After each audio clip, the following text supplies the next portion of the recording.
Jeg hedder Lina Buhl og har boet i Danmark i 12 år. Kommer oprindeligt fra Ukraine. Jeg hedder Olga.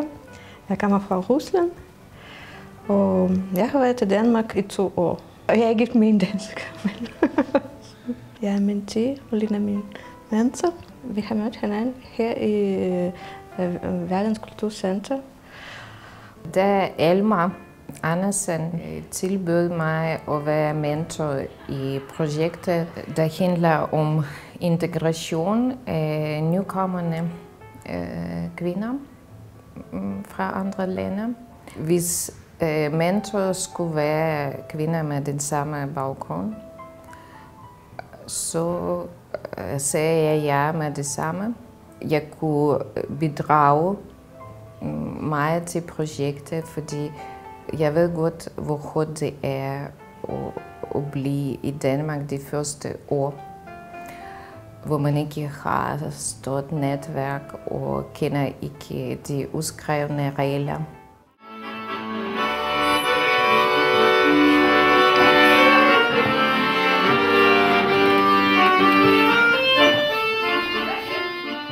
Jeg vil ikke påstå, at det fungerede fra starten, men det lykkedes alligevel. Den er et godt forhold. Vi deltog sammen i arrangementerne vedrørende projektet. Dengang gik jeg til dansk. Der var kun mine klassekammerater og min mand. Jeg synes, jeg er lidt... Nej, ikke lidt. Jeg er aktiv, og jeg ville have noget... Større netværk, ja. Når jeg kontaktede Alma, og hun fortalte om et projekt ville hjælpe kvinder, der er nu i Danmark. Jeg syntes, det var noget, så jeg skulle deltage i. Min største ønske er at få et job.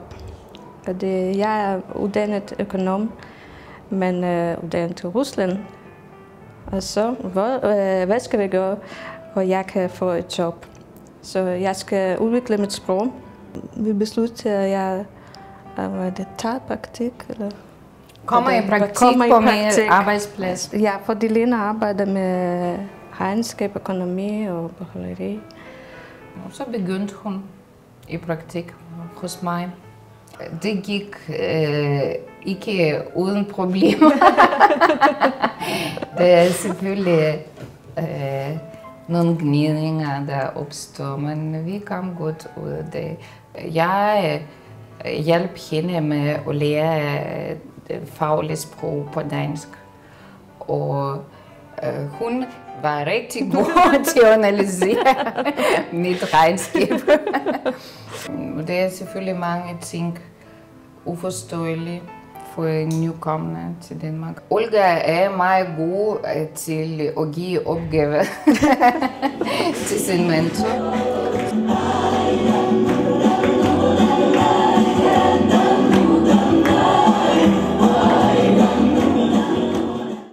Vi har snakket igennem og blevet enige om, at det er måske bedst at starte med undervisning på Niels Brock. Og jeg også manglede, Lina kunne forklare mig forskellige situationer på arbejdsplads. Fordi de fungerer anderledes i Danmark og i Rusland. Og jeg kan få alle de forklaringer, så hvordan kan man kommunikere og så forhold til kolleger. Og så jeg synes, det er meget godt for mig. Danmark er foreningsland, så der er mange medlemmer af forskellige foreninger. Og mit mål blev medlem af professionel forening, for eksempel DJUF, eller så det jeg er økonom. Ja. Og hvad skal jeg gøre for det? Jeg skal lære sprog, og jeg skal læse og få et job. Netværk er en meget vigtig ting i Danmark. Altså, kvinder skal ikke være bange for at finde nogle kontakter. Jeg har fået min mentor. og vi blev veninde. Og hun hjælper mig. Og ja, det kunne være meget dårligt for mig, hvis jeg var alene med alle de udfordringer og problemer. Så jeg er meget glad for dig, Lina. Tak. I lige måde.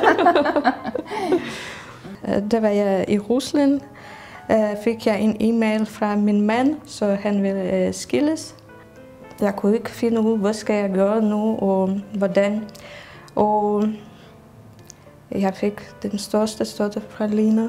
Mentor får lige så meget, hvis ikke mere, end min tid. Fordi man får mulighed at give videre sin viden, sine livserfaringer til en anden person. Man får også masse udfordringer. Jeg er vokset som menneske, og så har jeg udvidet mit netværk. Det er ikke andet end godt at møde stærke kvinder, velintegrerede i Danmark.